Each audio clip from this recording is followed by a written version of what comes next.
Max Christie, inani ang bagong rotation sa Lakers. Austin Reaves, ginulat ang lahat sa Sixth Man of the Year candidate. At Warriors may paparating na tulong. Gary Payton II babawi.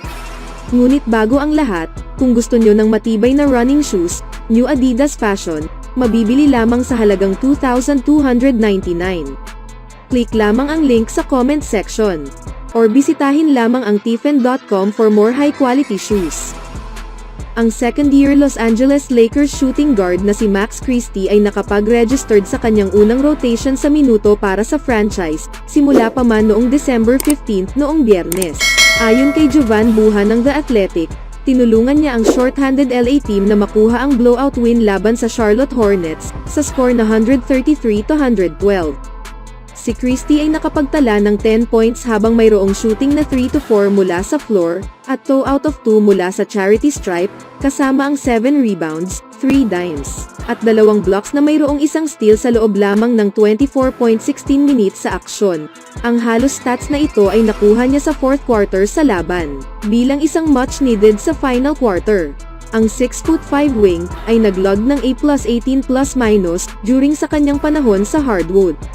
Ang LA ay unang pinili sa 3-and-D swingman noong 2022 mula sa Michigan State, at siya ay ipinakita ang napakaraming promising flashes, kung sakaling magkakaroon ng oportunidad sa loob. Si Christie ay natanggap ang kanyang extra time. Sa panahong ang dalawang Lakers' newest rotation players point guard, na si Gabe Vincent ay sumailalim sa knee surgery, at small forward na si Cam Reddish na mayroong groin. Sila ay na-sidelined laban sa Charlotte. Si Darvin Ham ay nag-prioritize sa depensa, gamit itong si Reddish at Jord Vanderbilt, over sa mga shooter na sina Rui Hachimura, Austin Reaves or Christie sa kanyang pagbabago sa starting 5, or kahit man lamang naunahin ang playmaking ni Reaves, ngunit ang early returns ay naging masama para sa Lakers. Ang idagdag si Christie ay mas makabuluhan na ngayon sa floor, kasama sina Reddish, Vanderbilt, at Anthony Davis sa team's first 5. Anong masasabi niyo mga kaibigan sa hinaharap sa batang ito? Sa kabilang banda naman mga kaibigan. Speaking of Lakers, isang sorpresang pangyayari sa event.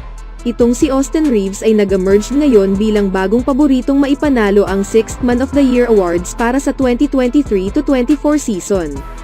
Matapos initial na nahirapan sa panimula ng season, si Reaves ay nahanap ang kanyang rhythm, at mas nag-improve sa kanyang performance matapos itong inilagay sa bench role. Sa award, napanghawakan nito ang una sa listahan na may plus 225, pangalawa si Tim Hardaway Jr., pangatlo si Cole Anthony, pang-apat si Bogdan Bogdanovic, pang-lima si Malik Monk, naging pang-anim si Emmanuel Quickley, naging pang-pito si Naz Reid, at pang-walo si Caris LeVert. Si Reaves ay sinimulan ang season, kasama ang long shot odds na umabot sa plus 25,000 para maipanalo ang 6th Man Award. Ngunit isang remarkable transformation ay ang mas lalong nagbigay sa kanya sa kaso para maging top contender sa race na ito.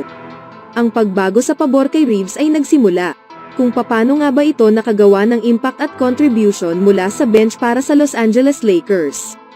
Simula nang nilagay ito sa team's 6th man, si Reaves ay na-demonstrate ang significant improvement sa key statistical categories.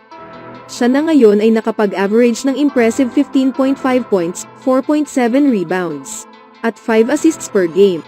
Ang numerong ito ay nag-represent lamang sa kanyang pagtaas sa stats, kumpara sa pagiging starter sa maagang season na ito, na kung saan nakapag-average ito ng 13.1 points, 4.4 rebounds, at 4 assists sa loob ng 8 laban.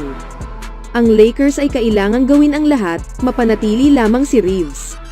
Habang bukas na ang trade market at mga usap-usapan sa paligid sa potential deals, si Austin Reaves ng Los Angeles Lakers ay nahanap pa rin ang sarili sa gitna sa mga trade talks.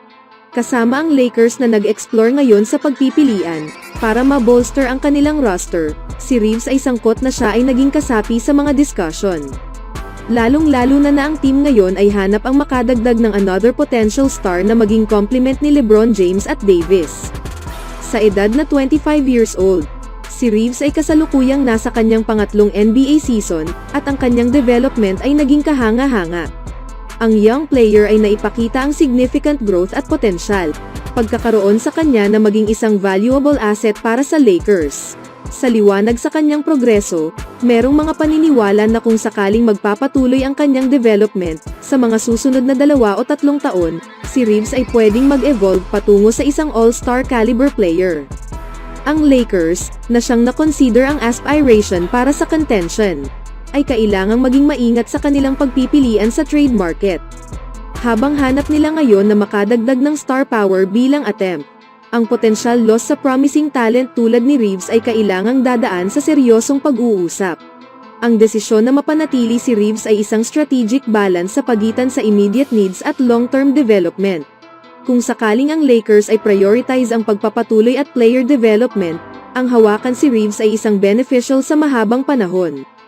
Ang makabuo ng bata at talented core sa paligid ni LeBron James at Anthony Davis ay mayroong potensyal na masustain ang team's competitiveness para sa mga paparating na taon. Anong masasabi niyo mga kaibigan?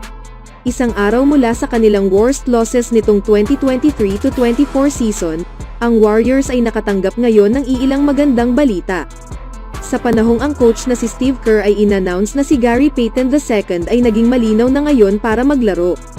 At siya ay magiging available laban sa Dallas Mavericks sa paparating na linggo sa Chase Center. Si Payton ay hindi na naglaro simula noong November 27, at na-miss ang last 13 games kasama ang calf injury. Siya ay bumalik sa practice sa maagang linggo na ito, ngunit hindi naglaro sa pagkatalo nila sa score na 114-102 laban sa Heat. Ang Golden State ay nahirapan sa opensa sa pagkatalo sa Miami, ngunit ang Warriors defense ang naging problema sa kanila sa huli. Sila ay mayroon lamang 2 laban nitong December, na kung saan mababa lamang sa 110 points ang iniskor ng mga opponents. Parehong laban noong December 6 at December 23, ito ay ang nahihirapang Portland Trail Blazers na naging 8 of 22 overall. Ang pagbalik ni Payton ay makakapag-provide ng much-needed boost sa defensive end. Ang aming depensa ay hindi ganoon kaganda nitong mga nakaraang laban, sinabi ni Kerr sa practice noong Biyernes. Nagkaroon kami ng labis na issue, kung sakaling mananatili lamang kami na ganito. Napakaraming butas, mga weak side, mga bagay na tulad nito. Si Gary ay isang great defender.